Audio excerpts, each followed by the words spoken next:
देखिए यहाँ पर सेलों के कॉम्बिनेशन की बात चल रही है। सेलों के कॉम्बिनेशन में हमने दो अलग अलग सेलों को श्रेणी क्रम में आपको बता दिया कैसे सॉल्व करना है, समांतर क्रम में आपको बता दिया। अब हम बात करते हैं एक समान सेलों की। एक समान सेल का मतलब होता है आप ऐसे सेलों की बात कर रहे हो जिनके विद्युत वाहक बल समान है, उनका आंतरिक प्रतिरोध समान है, और ऐसे n सेल लेकर के हम श्रेणी क्रम में उनको जोड़ रहे हैं। तो फिर उस प्रॉब्लम को कैसे सॉल्व किया जाएगा? वास्तव में ये कॉन्सेप्ट केवल और केवल न्यूमेरिकल सॉल्व करने के लिए आपको समझाया जाता है कि भाई आप इसकी हेल्प से न्यूमेरिकल कैसे सॉल्व कर पाओ। तो हमने n आइडेंटिकल सेल ले लिए और उनको श्रेणी क्रम में जोड़ दिया। मान लीजिए ये एक सेल हो गया, ये आंतरिक प्रतिरोध उसका, ये दूसरा सेल आंतरिक प्रतिरोध, और इसी तरह से आप और भी सेल दिखा सकते हो। और फिर आप डॉट डॉट करके ये 3 सेल दिखा दिए और लास्ट में एक और सेल दिखा दो, ये आपका nवां सेल हो गया। और ये सेल हो गए श्रेणी क्रम में। सबके विद्युत वाहक बल सेम है, आप इस पर लिख दो E और आंतरिक प्रतिरोध R, इस पर भी E।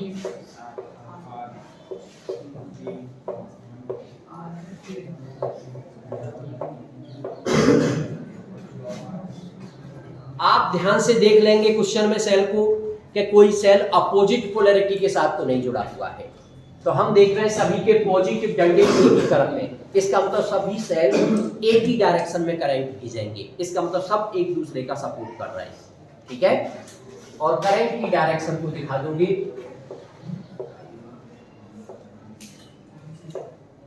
पॉजिटिव से जाती हुई। एक वायर होता है तो करंट हमेशा एक ही तरफ होती है। अब इसमें करंट की डायरेक्शन हो गई, और करंट को दिखाने के लिए भाई अब ये सेल है तो किसी न किसी काम के लिए तो सेलों का कॉम्बिनेशन आपने किया होगा। आपने सेलों को श्रेणी क्रम में जोड़ा है तो कोई ना कोई तो काम करना चाह रहे हो।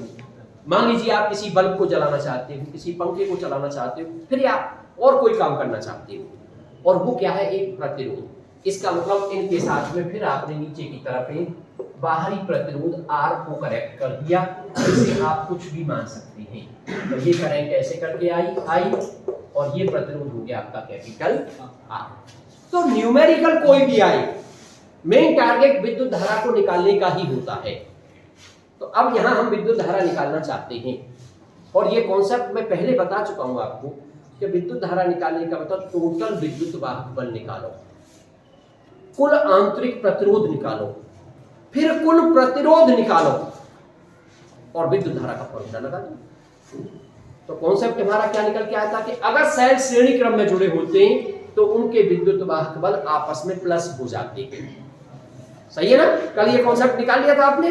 इसका मतलब अब हम यहां देखेंगे कुल विद्युत वाहक बल, और कोई भी न्यूमेरिकल आएगा आप ऐसे ही सॉल्व करोगे, कुल विद्युत वाहक बल। तो भाई कितने सेल है? n। एक सेल का है E, ये सेल हमारा nवां सेल है, nवां सेल। एक सेल का E, 2 होते तो 2E, 3 होते तो 3E, 4 होते तो 4E, और n है तो ne। इसका मतलब कुल विद्युत वाहक बल हो गया n × E। अब बात आएगी, पहले एक बार में आंतरिक प्रतिरोध निकाल लिया करो।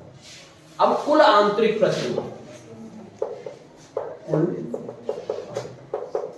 आंतरिक प्रतिरोध। अब कुल आंतरिक प्रतिरोध निकालोगे, श्रेणी क्रम में प्रतिरोध आपस में सिंपल ऐड हो जाते हैं। 1 2 3, 3 होते तो 3R, और 10 होते तो 10R, और n है तो nR। इसका मतलब कुल आंतरिक प्रतिरोध हो गया n × R। अब निकालेंगे कुल प्रतिरोध, यानी कोई अगर बाहरी प्रतिरोध और जोड़ रखा है तो उसको भी उसमें कनेक्ट कर देंगे। तो इन सब के साथ में ये भी कैसा है? श्रेणी क्रम, क्योंकि वायर कहीं भी ब्रेक नहीं हुआ। इसका मतलब करंट दोनों में सेम है। इसका मतलब अब कुल प्रतिरोध निकालोगे तो कुल प्रतिरोध equal to n small r plus capital R। अब बात आ जाती है तब विद्युत धारा।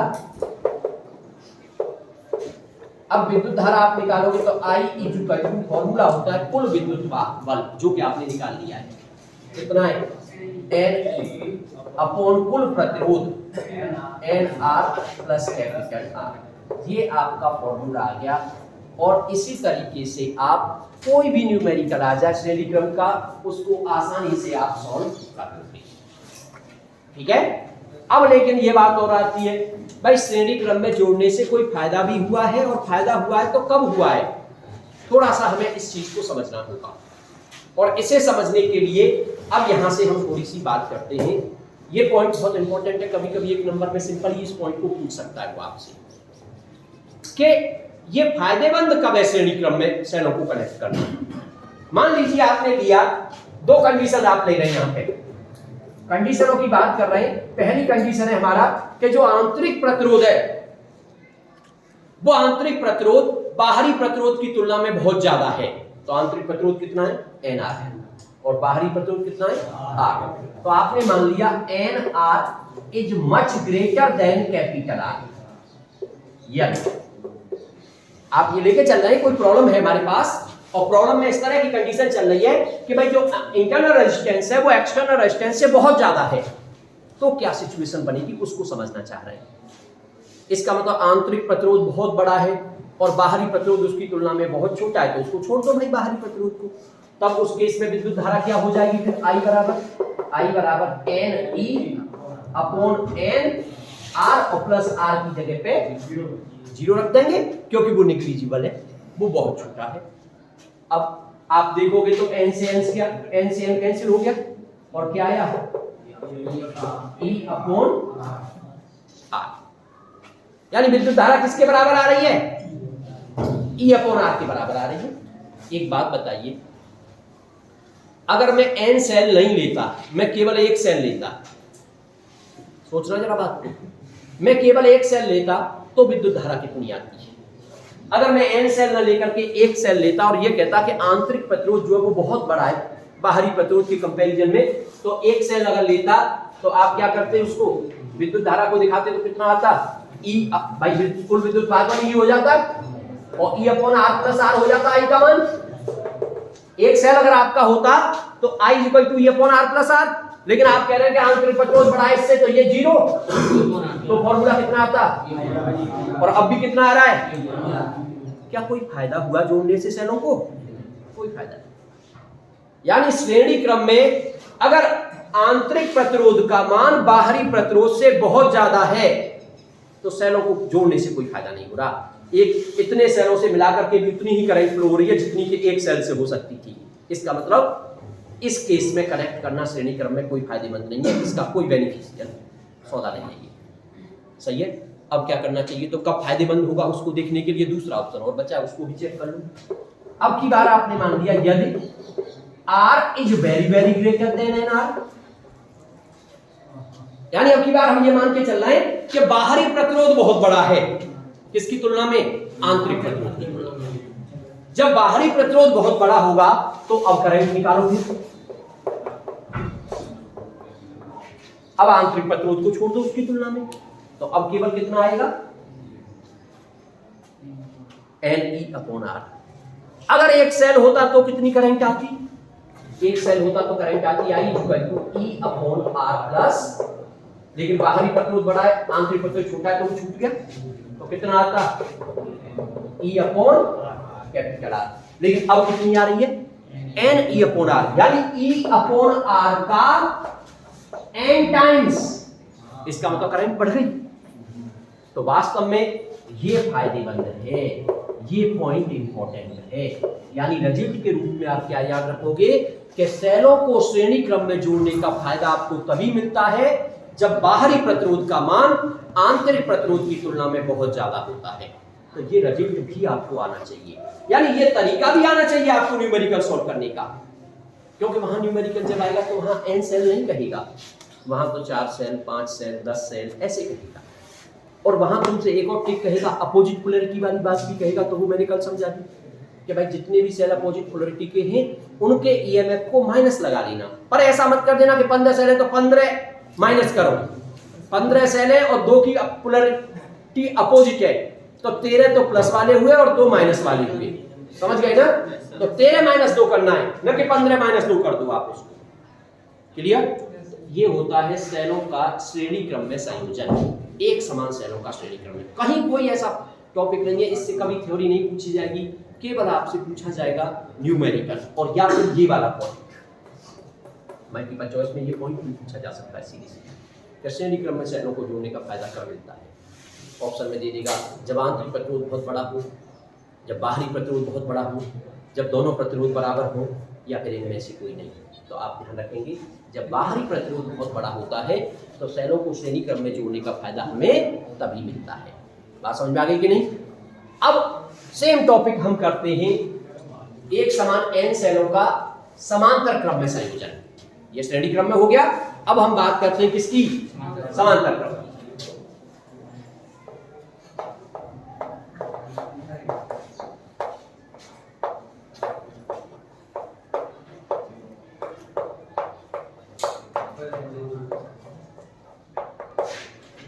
अब की बार आप n सेल लेकर के आप उनको समांतर क्रम में जोड़ना चाहते हो।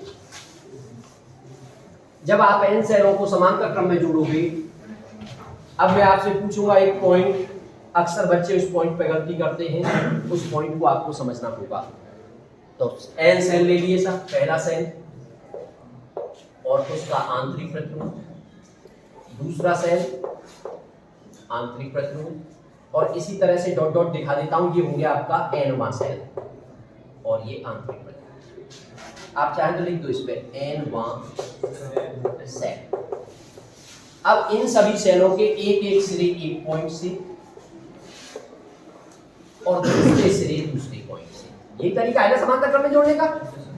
भाई जितने भी सेल हो, प्रतिरोध हो, संधारित्र हो, अगर आप उनको समांतर क्रम में जोड़ना चाहते हो तो उनके एक सिरे को एक पॉइंट से और दूसरे सिरों को दूसरे पॉइंट से, यही सिंपल तरीका है। आपने समांतर क्रम में जोड़ दिया, साथ ही साथ विद्युत वाहक बल दिखा दिया, आंतरिक प्रतिरोध दिखा दिया। अब क्या करोगे भाई? जोड़ के किसी काम में लोगे कि ऐसे जोड़ के छोड़ दोगे? किसी न किसी काम में लेंगे।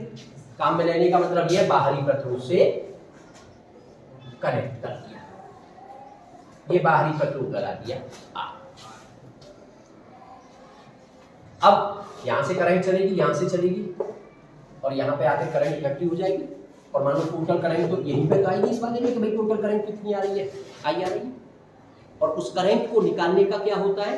टोटल विद्युत वाहक बल निकालो और फिर कुल आंतरिक प्रतिरोध और फिर कुल प्रतिरोध। तीन ही तो स्टेप है भाई, कोई भी न्यूमेरिकल सॉल्व करोगे आपके पास केवल तीन स्टेप है। कुल विद्युत वाहक बल निकालिए, कुल आंतरिक प्रतिरोध निकाल लो और फिर बाहरी प्रतिरोध को और जोड़ करके कुल प्रतिरोध निकालो। तो सबसे पहले मैं बात करता हूं कुल विद्युत वाहक बल। कितने सेल है? n, सबका ईएमएफ कितना है? E। तो कुल विद्युत वाहक बल बराबर कितना हो गया? E। बस यही ध्यान रखना है।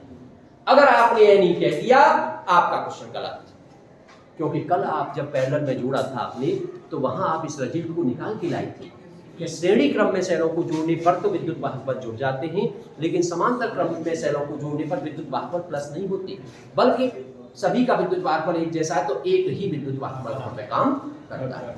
इसका मतलब ये मत कर देना कि 5 सेल आए तो 5 ई कर दो, 10 सेल हो तो 10 ई कर दो। सेल कितने भी हो, टोटल विद्युत वाहक बल को आप केवल ई लिखोगे। चलिए अब बात करते हैं कुल आंतरिक प्रतिरोध निकालने की।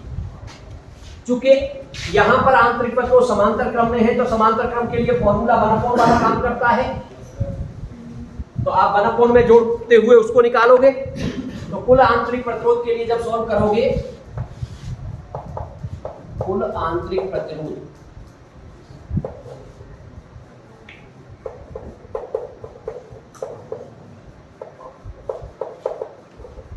कुल आंतरिक प्रतिरोध के लिए निकालोगे, मान लो 1/r डैश मानने हैं हम उसको, तो 1/r plus 1/r plus 1/r चलता रहेगा कितने बार?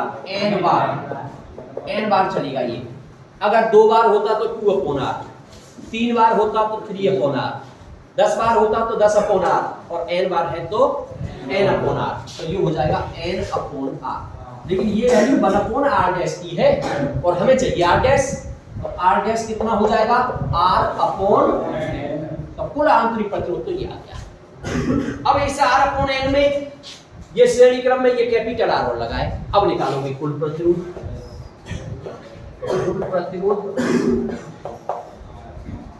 कुल प्रतिरोध के लिए एन आर अपॉन एन में और प्लस हो जाएगा आपका कैपिटल आर। सही है।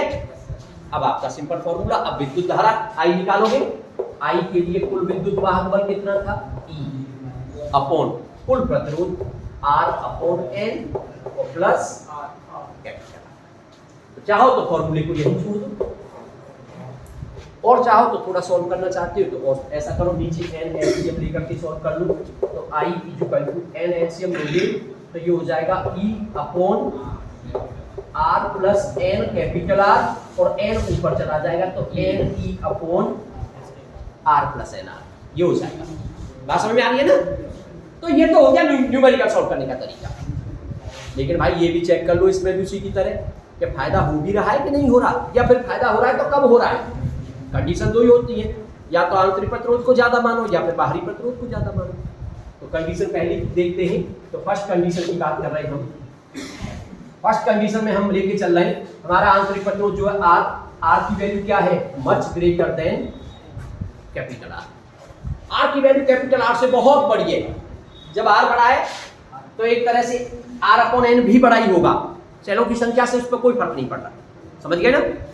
इसका मतलब आर की वैल्यू एक तरह से बाहरी प्रतिरोध से जब बहुत ज्यादा बड़ी हो जाएगी तो उस केस में, यानी आंतरिक प्रतिरोध बहुत बड़ा हो गया, तो उस केस में अब आप विद्युत धारा निकालोगे तो आई कितना आ जाएगा भाई, आई इक्वल टू, अब इससे निकाल दो या इससे, उससे कोई फर्क नहीं पड़ता है। तो क्या हो जाएगा ई अपॉन आर अपॉन, और इसकी जगह पे क्योंकि आप आर को बड़ा मान रहे हो इसका मतलब ये जीरो हो गया। एन कहां पहुंच जाएगा, ऊपर पर, तो ये आ जाएगा एन और ई अपॉन आर।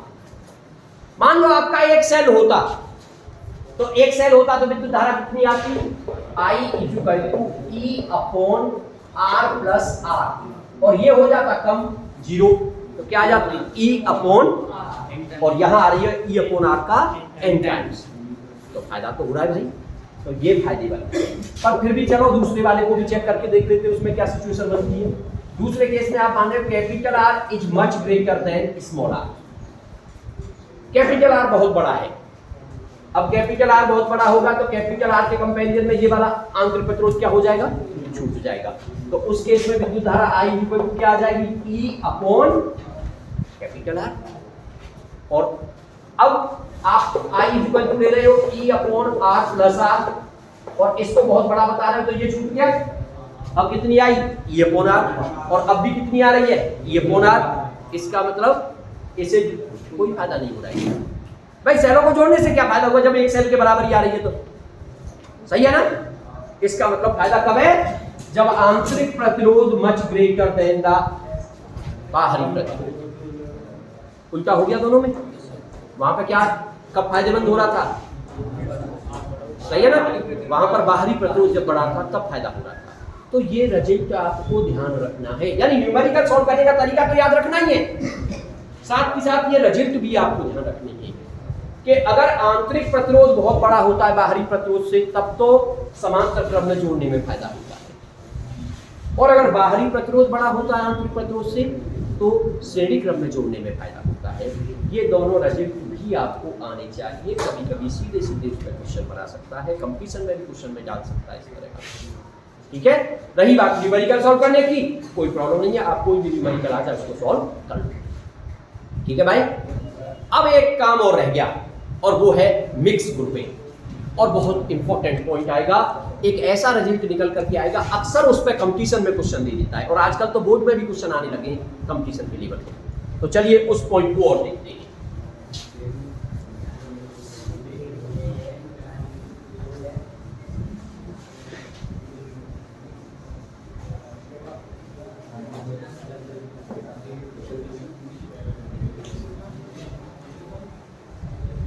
अब हमारा पॉइंट बचा मिक्स ग्रुपिंग का, मिश्रित क्रम। ठीक है, यानी मिश्रित क्रम में आप एक समान सेलों का संयोजन कर रहे हैं।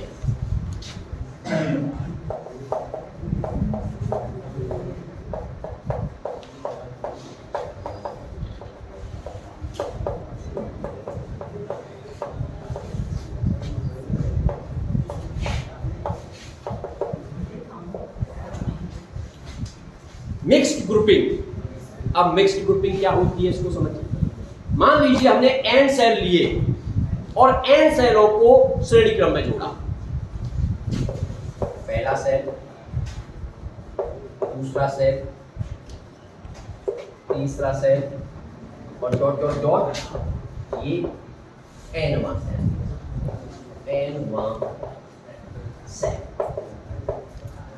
And such m combinations are connected in parallel। और इस तरह के m कॉम्बिनेशनों को पैरेलल में कनेक्ट कर दिया, यानी एक कॉम्बिनेशन है ये। अब ऐसा फिर दूसरा कॉम्बिनेशन,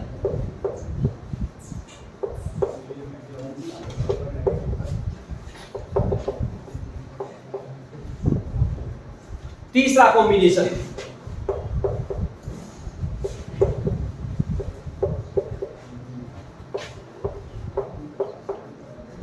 और ऐसे ही चलते जाएंगे लास्ट तक dot dot dot dot dot dot, और फिर लिख दोगे m मा कॉम्बिनेशन। m तो ऐसे और ऐसे कितने कॉम्बिनेशन है?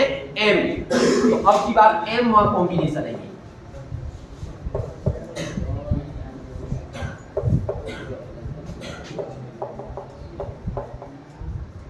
ये हो गया ऐसा m कॉम्बिनेशन। यानी आप अगर इस तरह से दिखाओगे तो ये होगा m मा कॉम्बिनेशन। ठीक है, इधर n वां सेल, इधर m वां कॉम्बिनेशन। बात समझ आ गई कि नहीं? अगर यही मैं तुमसे पूछ लूं कि अच्छा बताओ बेटा टोटल सेल कितनी होंगी, कौन बताएगा? टोटल सेल कितनी होंगी? n plus. एक बात बताओ, m गुणाएं, अरे एक लाइन में 10 पेड़ लग रहे हैं और 12 लाइनें, तो पेड़ों की संख्या कितनी हो गई? 120। तो सेलों की संख्या कितनी हो गई? m into n। मिश्रित क्रम का जो न्यूमेरिकल आएगा आपके पास, उसमें m और n तो नहीं कहेगा, उसमें कहेगा 5 सेलों के श्रेणी क्रम में लगाते हुए और ऐसे 10 कॉम्बिनेशनों को समांतर क्रम में जोड़ दिया जाता है। तो आपको ध्यान देना होगा कि वहां टोटल सेल कितनी बनेंगी। टोटल सेल का मतलब दोनों का मल्टीप्लाई, न कि प्लस। बात समझ में आ गई? चलिए भाई, अब क्या करना है इस कॉम्बिनेशन का? ऐसे दिखाने के लिए थोड़ी बनाया है, इससे कुछ ना कुछ तो काम करना होगा। तो पहले तो अब ये समांतर क्रम में जोड़े हैं कॉम्बिनेशन, तो इनको समांतर क्रम में जोड़ दो, यानी एक सिरे एक पॉइंट से और दूसरे सिरे दूसरे पॉइंट से। अब काय के लिए यूज में ले रहे हैं? कुछ ना कुछ काम करने के लिए। तो बाहरी प्रतिरोध जोड़ दो, प्रतिरोध कहीं भी लगा दो, उससे कोई फर्क नहीं पड़ता। नीचे की तरफ जगह हो नीचे लगा दो, जरूरत पड़ रही है ऊपर की तरफ लगाने की ऊपर लगा दो, उससे कोई फर्क नहीं पड़ता। ये आपने एक बाहरी प्रतिरोध, और सभी सेलों से आने वाली जो करंट थी वो आकर यहाँ ऐड हो गई और ये करंट आ गई इस प्रतिरोध में आई। बात समझ में आई कि नहीं? क्योंकि मेन काम तो करंट को निकालने का है ना। और स्टेप 3 है, पहला स्टेप कुल विद्युत वाहक बल निकालो। अब मैं यही देखना चाहता हूं कि आप लोग इसका कुल विद्युत वाहक बल कितना बताओगे?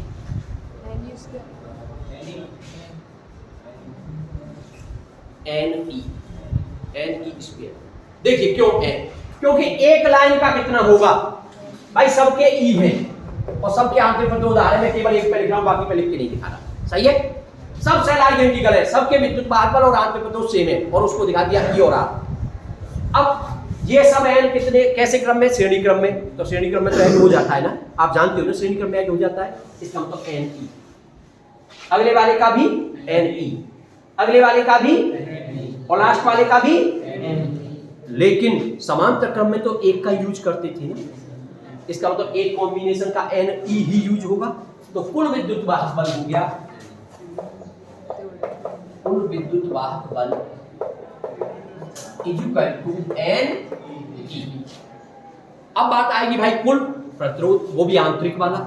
अब लेकिन आंतरिक निकालने के भी 2 स्टेप बनेंगे। पहले श्रेणी क्रम का निकालना पड़ेगा, तो श्रेणी क्रम का कितना हो जाएगा? NR, और फिर इसका भी NR 2 बार, फिर 3 बार, फिर 4 बार, और लास्ट में कितनी बार?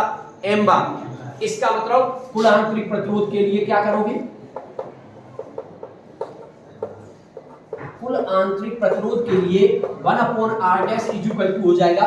पहली बार में कितना है? NR, तो आप लिखोगे 1/NR, फिर 1/NR प्लस ऐसे चलता जाएगा कितनी बार? M बार। तो ये आ जाएगा M/NR। ये 1/R डैश की वैल्यू है। तो आर डैश की वैल्यू कितनी हो जाएगी, एन आर अपॉन ये कुल आंतरिक प्रतिरोध आएगा। अब कुल प्रतिरोध निकालोगे तो कुल प्रतिरोध, अब कुल प्रतिरोध के लिए एन आर अपॉन एन में प्लस कर दोगे कैपिटल आर, ये आपका निकल के आ गया साहब कुल प्रतिरोध। अब निकालनी है विद्युत धारा, तो विद्युत धारा के लिए I इक्वल टू कुल विद्युत वाहक बल N E upon N R upon M plus capital R, ये आपकी आ गई साहब कुल विद्युत धारा। बात समझ आई कि नहीं? और थोड़ा सॉल्व करना चाहो तो नीचे से एलसीएम ले लो m, तो m चला जाएगा ऊपर, तो I equal to N M E upon N R plus M capital R, या फिर ये आप इसको भी कह सकते हो कि विद्युत धारा ये निकल करके आती है।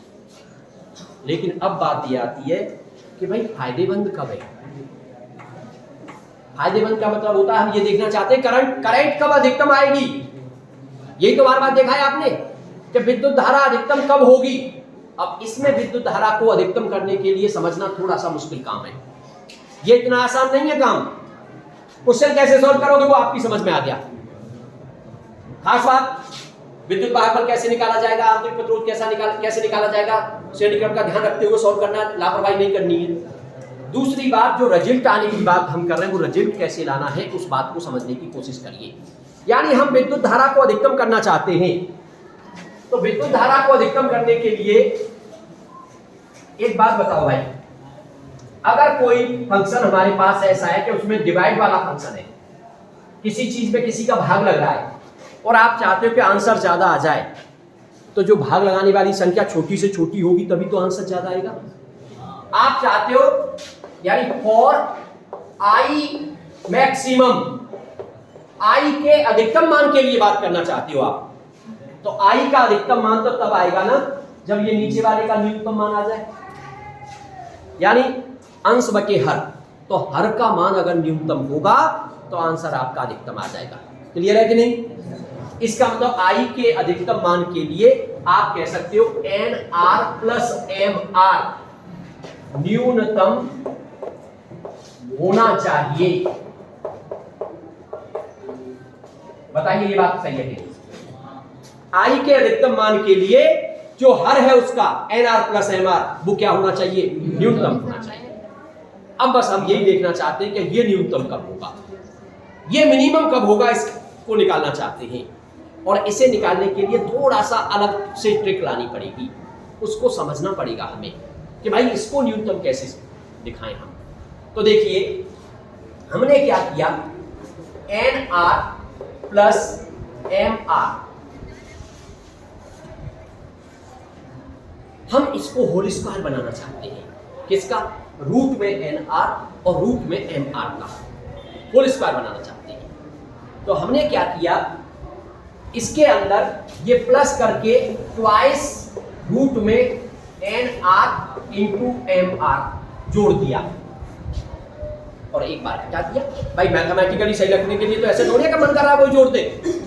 आप N R plus M R की वैल्यू निकालना चाहते हो तो आपने N R plus M R में क्या कर दिया है, एक बार ट्वाइस रूट में एन आर एम आर जोड़ दिया और फिर माइनस करके लिख दिया twice N R M R.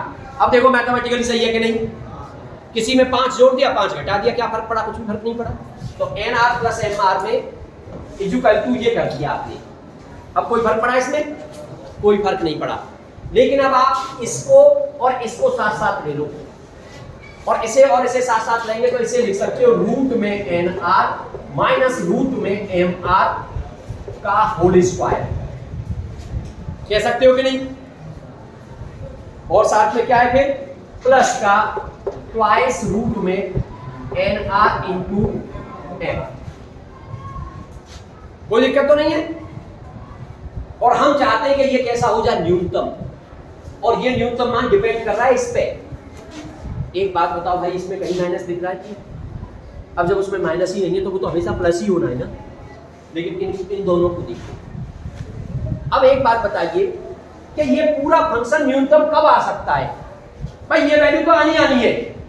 अब इस वैल्यू को देखो, अगर ये बड़ा हो तो इसमें से ये घटेगा और घटने के बाद होल स्क्वायर होगा, यानी वो प्लस में आएगा और प्लस में आकर के इसमें ऐड हो जाएगा। मान लो ये बड़ा हो तो इसमें से ये घटेगा तो माइनस में आएगा, लेकिन होल स्क्वायर होने पर वो भी प्लस हो जाएगा और वो भी इसमें जुड़ेगा, यानी चाहे ये बड़ा हो चाहे ये बड़ा हो, दोनों बार इसकी वैल्यू कुछ न कुछ आएगी और इसमें क्या हो जाएगी, ऐड हो जाएगी। लेकिन अगर ये इसके बराबर हो जाए तो, ये इसके बराबर हो जाए तो 0 हो जाएगा। इसका मतलब फिर तो केवल यही बचेगा ना, तो यही तो कंडीशन न्यूनतम की हो सकती है। यानी NR प्लस MR का मान न्यूनतम कब हो सकता है, जब केवल ये रह जाएगा फिर और ये 0 हो जाएगा। इसका मतलब आप कह सकते हो NR और MR के न्यूनतम मान के लिए ये चीज बराबर होगी इसके। बात समझ में आ गई कि नहीं? यानी आप कह सकते हो NR प्लस MR के न्यूनतम मान के लिए, तो न्यूनतम मान के लिए रूट में NR बराबर हो जाएगा रूट में MR, क्योंकि जब ये बराबर हो गया तो ये 0 हो जाएगा और ये चीज केवल इसके बराबर हो जाएगी। और दोनों केसों में इनमें प्लस आएगा और वो उसमें जुड़ेगा तो फिर वो अधिकतम होगा, न्यूनतम नहीं हो सकता। अब दोनों तरफ स्क्वायर कर दो, रूट हट जाएगा, तो NR इक्वल टू M को इधर ले आओ, NR upon M equal to capital R। ये एक रिलेशन आ गया है, यानी विद्युत धारा के अधिकतम मान के लिए ये बराबर ये होगा। और ये क्या चीज है भाई, क्या है ये, NR upon MR, NR upon M कुल आंतरिक प्रतिरोध, और R क्या है, कुल बाहरी प्रतिरोध। बाई चांस एक ही आ लिया था और भी होते तो कुल बाहरी प्रतिरोध। एक रिजल्ट आ गया आपके पास कि मिक्स ग्रुप में धारा कब अधिकतम होगी, जब कुल आंतरिक प्रतिरोध बराबर होगा कुल बाहरी प्रतिरोध। ये रिजल्ट आ गया, बहुत इंपॉर्टेंट रिजल्ट है। कभी कभी न्यूमेरिकल बस इससे सॉल्व हो जाएगा। एक क्वेश्चन देगा, उसमें क्वेश्चन में आपसे कहेगा कि धारा के अधिकतम मान के लिए बताओ क्या संबंध होगा, ऑप्शनों में से कौन सा सही है, और वो रिलेशन होगा R और R में संबंध। तो आप बस वहां सॉल्व कर लोगे कि कुल आंतरिक प्रतिरोध कितना है, कुल बाहरी प्रतिरोध कितना, और उनको बराबर रख देना और उसी से आपका रिजल्ट निकल करके आ जाएगा। तो धारा के अधिकतम मान के लिए आपके पास रिजल्ट आ गया है कुल आंतरिक प्रतिरोध